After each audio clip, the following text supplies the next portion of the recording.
Hi YouTube, it's Kathy. Today I'm going to make a monthly recommendations video. Monthly Recommendations is a Goodreads group that I will link down below. Every month we have a different topic and we give some recommendations based on that topic. Since it's October, that topic is Monster Mash. So people will be giving recommendations on their favorite paranormal, ghosty, witchy, werewolfy, vampire-y type books. And I think you should check them all out. Because I know I will. Because I love scary things.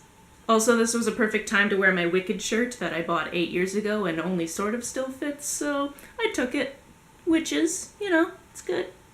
My first recommendation, even though I haven't finished the series because I'm currently borrowing them from a friend, is the Women of the Otherworld series by Kelly Armstrong. These are really enjoyable books. They go through a host of different paranormal type creatures and beings, and I really like that every couple of books or so you have a new protagonist, but the old people kind of still show up in the story sometimes. It's really fun. My next recommendation is something I reread recently for my book club, which is Good Omens by Neil Gaiman and Terry Pratchett.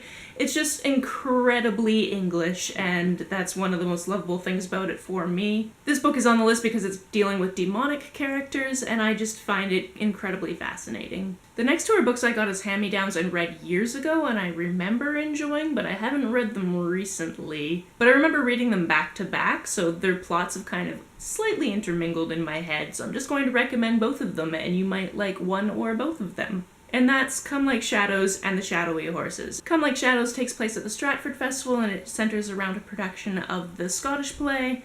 God, I'm such a theatre kid that I don't even say the Scottish play's name even though I'm not on stage, because all the world's a stage and the play is badly cast. So obviously you've got lots of witching elements in this one. And then The Shadowy Horses, this one has to do with ghosts. That's all I'm gonna tell you. It's interesting because of the ghosts. Also, I just really love Scotland, and that's where it's set, so... I really get an A+ for my recommendation skills. I love Scotland. Read this book because it's set there.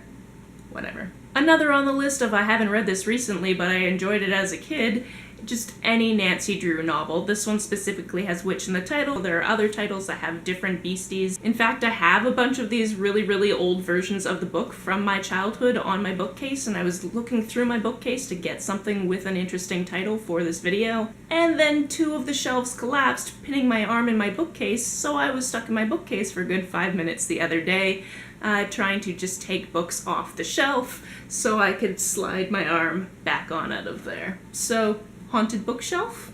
Or just poorly made bookshelf? You decide.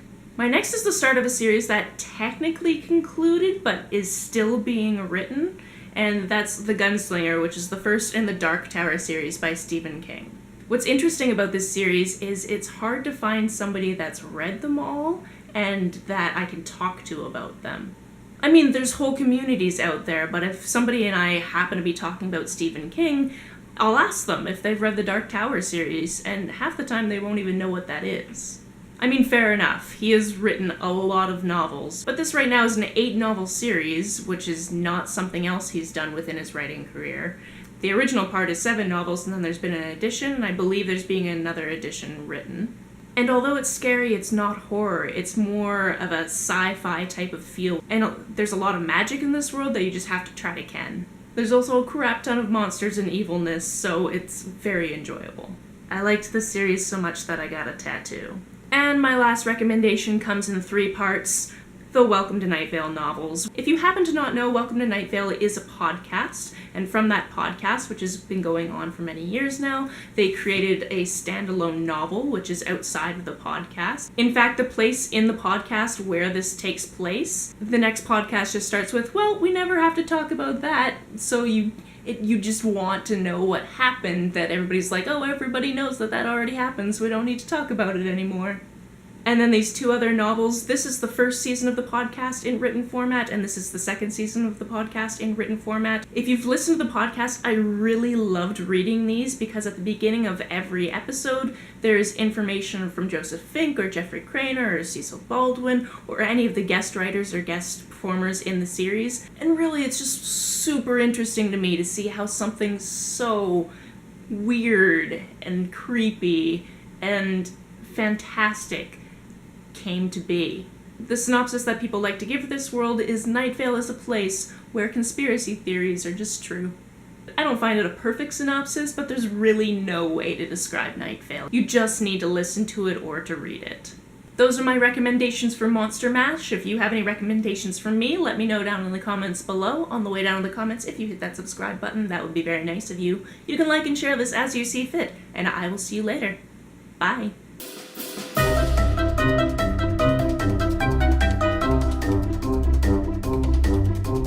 Monthly recommendations is a Goodreads.